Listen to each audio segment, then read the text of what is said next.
ओम नमो भगवते वासुदेवाय। श्रीमद्भागवत महात्म्य।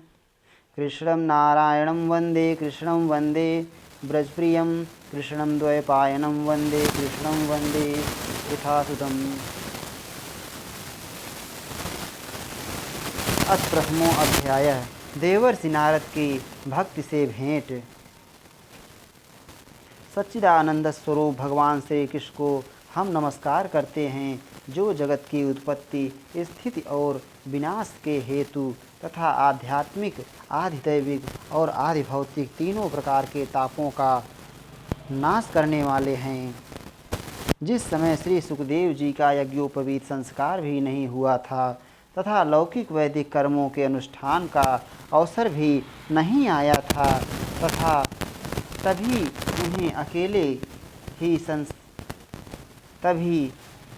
उन्हें अकेले ही संन्यास लेने के लिए घर से जाते देखकर उनके पिता व्यास जी विरह से कातर होकर पुकारने लगे, बेटा बेटा तुम कहाँ जा रहे हो। उस समय वृक्षों ने तन्मय होने के कारण श्री सुखदेव जी की ओर से उत्तर दिया था, ऐसे सर्वभूत हृदय स्वरूप श्री सुखदेव मुनि को मैं नमस्कार करता हूँ।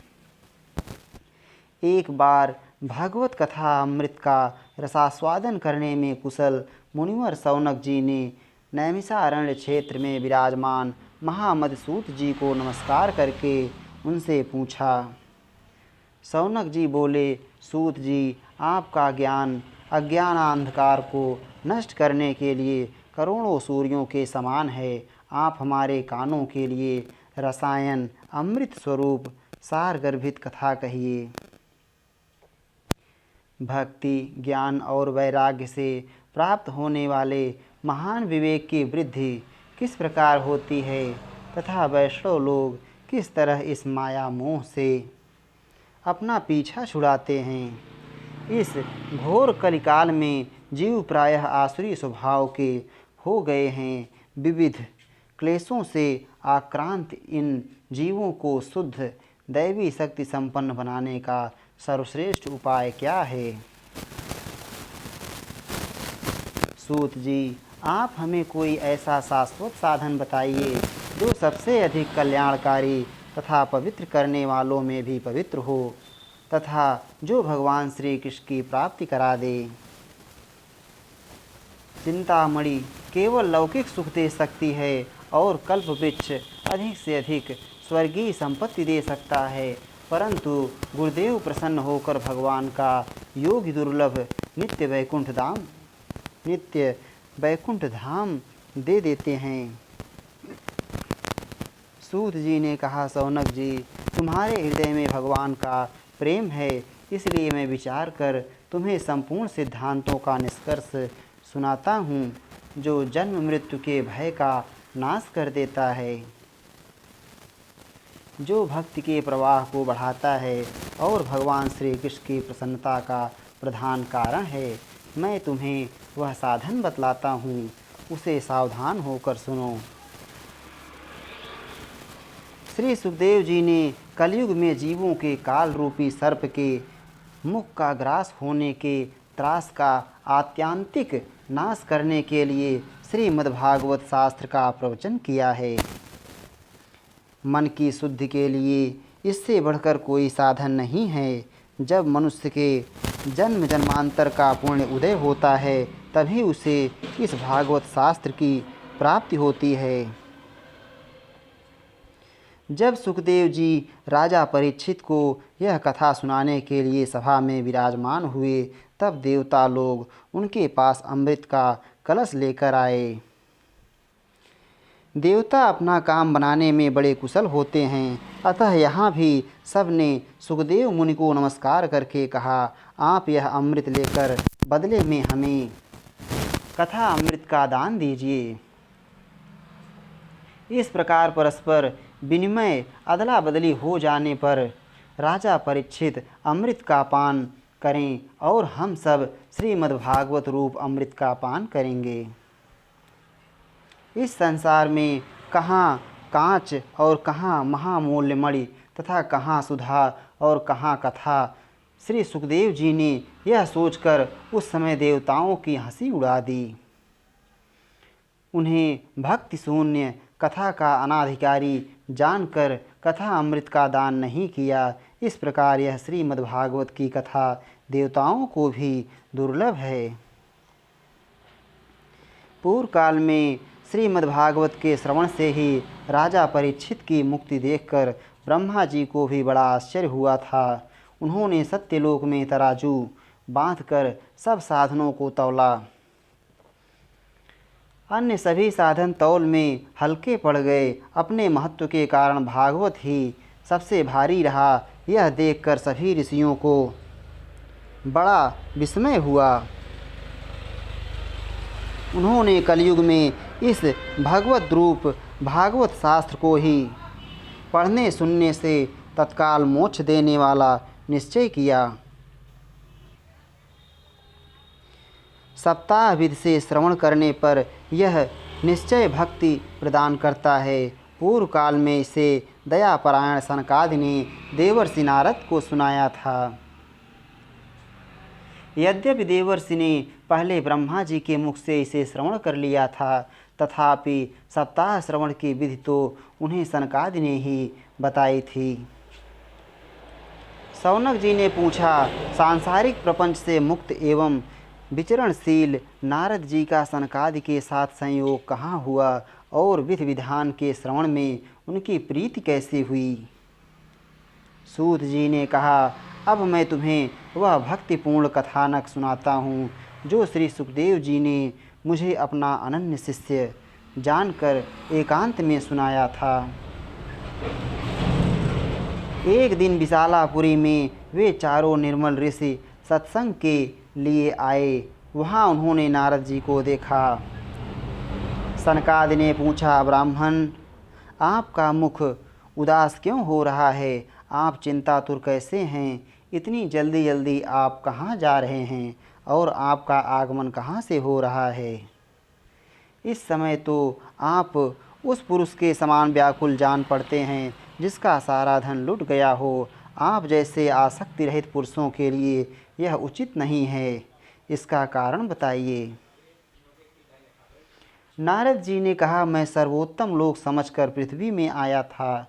यहाँ पुष्कर, प्रयाग, काशी, गोदावरी, हरिद्वार, कुरुक्षेत्र, श्रीरंग और सेतुबंध आदि कई तीर्थों में मैं इधर उधर विचरता रहा, किंतु मुझे कहीं भी मन को संतोष देने वाली शांति नहीं मिली। इस समय अधर्म के सहायक कलयुग ने सारी पृथ्वी को पीड़ित कर रखा है। अब यहाँ सत्य, तप, शौच, दया, दान आदि कुछ भी नहीं है। बेचारे जीव केवल अपना पेट पालने में लगे हुए हैं। वे असत्यभाषी, आलसी, मंदबुद्धि, भाग्यहीन, उपद्रवग्रस्त हो गए हैं। जो साधु संत कहे जाते हैं वे पूरे पाखंडी हो गए हैं। देखने में तो वे विरक्त हैं, किंतु स्त्री, धन आदि सभी का परिग्रह करते हैं। घरों में स्त्रियों का राज्य है। साले सलाहकार बने हुए हैं। लोभ से लोग कन्या विक्रय करते हैं और स्त्री पुरुषों में कलह मचा रहता है।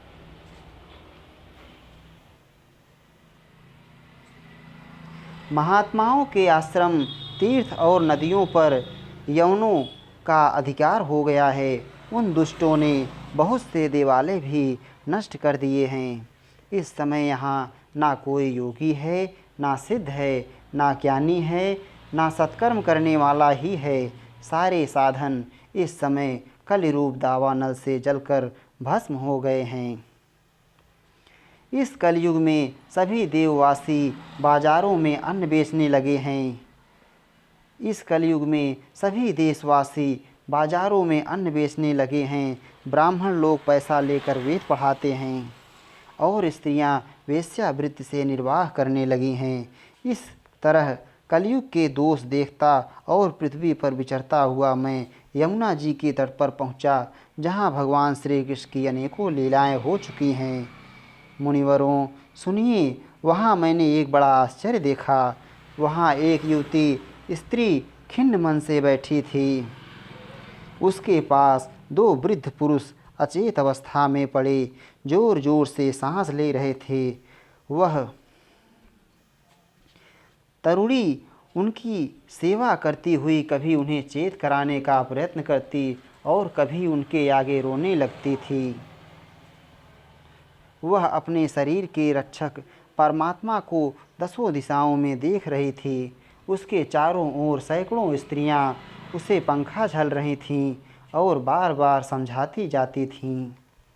दूर से यह सब चरित देखकर मैं कौतूहलवश उसके पास चला गया। मुझे देखकर वह युवती खड़ी हो गई और बड़ी व्याकुल होकर कहने लगी।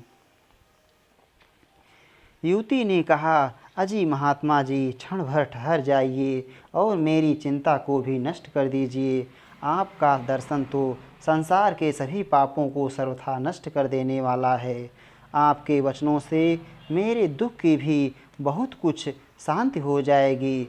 मनुष्य का जब बड़ा भाग्य होता है तभी आपके दर्शन हुआ करते हैं। नारद जी कहते हैं, तब मैंने उस स्त्री से पूछा, देवी तुम कौन हो? ये दोनों पुरुष तुम्हारे क्या होते हैं और तुम्हारे पास ये कमल नयनी देवियाँ कौन हैं? तुम हमें विस्तार से अपने दुख का कारण बताओ। युवती ने कहा, मेरा नाम भक्ति है। ये ज्ञान और वैराग्य नामक मेरे पुत्र हैं। समय के फेर से ही ये ऐसे जर्जर हो गए हैं। ये देवियाँ गंगा जी आदि नदियाँ हैं। ये सब मेरी सेवा करने के लिए ही आई हैं। इस प्रकार साक्षात देवियों के द्वारा सेवित होने पर भी मुझे सुख शांति नहीं है। तपोधन, अब ध्यान देकर मेरा वृत्तांत सुनिए। मेरी कथा वैसे तो प्रसिद्ध है, फिर भी उसे सुनकर आप मुझे शांति प्रदान करें। मैं द्रविड़ देश में उत्पन्न हुई, कर्नाटक में बढ़ी, कहीं कहीं महाराष्ट्र में सम्मानित हुई, किंतु गुजरात में मुझको बुढ़ापे ने आ घेरा। वहाँ घोर कलयुग के प्रभाव से पाखंडियों ने मुझे अंग भंग कर दिया। चिरकाल तक यह अवस्था रहने के कारण मैं अपने पुत्रों के साथ दुर्बल और निस्तेज हो गई। अब जब से मैं वृंदावन आई तब से पुनः परम सुंदरी सुरूपवती नवयुवती हो गई हूँ। किंतु सामने पड़े हुए ये दोनों मेरे पुत्र थके मादे दुखी हो रहे हैं। अब मैं यह स्थान छोड़कर अन्यत्र जाना चाहती हूँ। ये दोनों बूढ़े हो गए हैं, इसी दुख से मैं दुखी हूँ। मैं तरुणी क्यों और ये दोनों मेरे पुत्र बूढ़े क्यों? हम तीनों साथ साथ रहने वाले हैं, फिर यह विपरीतता क्यों? होना तो यह चाहिए कि माता बूढ़ी हो और पुत्र तरुण। इसी से मैं आश्चर्यचकित चित्त से अपनी इस अवस्था पर शोक करती रहती हूँ। आप इस परम बुद्धिमान एवं योग निधि हैं, इसका क्या कारण हो सकता है, बताइए। नारद जी ने कहा, साध्वी, मैं अपने हृदय में ज्ञान दृष्टि से तुम्हारे संपूर्ण दुख का कारण देखता हूँ। तुम्हें विषाद नहीं करना चाहिए। श्री हरि तुम्हारा कल्याण करेंगे। सूत जी कहते हैं, मुनिवर, नारद जी ने एक क्षण में ही उसका कारण जानकर कहा। नारद जी ने कहा, देवी सावधान होकर सुनो, यह दारुण कलयुग है। इसी से इस समय सदाचार, योग मार्ग और तप आदि सभी लुप्त हो गए हैं। लोग सठता और दुष्कर्म में लगकर अघासुर बन रहे हैं। संसार में जहाँ देखो वहीं सत्पुरुष दुख से म्लान हैं और दुष्ट सुखी हो रहे हैं। इस समय जिस बुद्धिमान पुरुष का धैर्य बना रहे वही बड़ा ज्ञानी या पंडित है।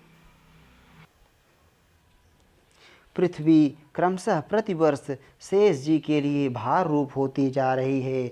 अब यह छूने योग्य तो क्या देखने योग्य भी नहीं रह गई है और न इसमें कहीं मंगल ही दिखाई देता है।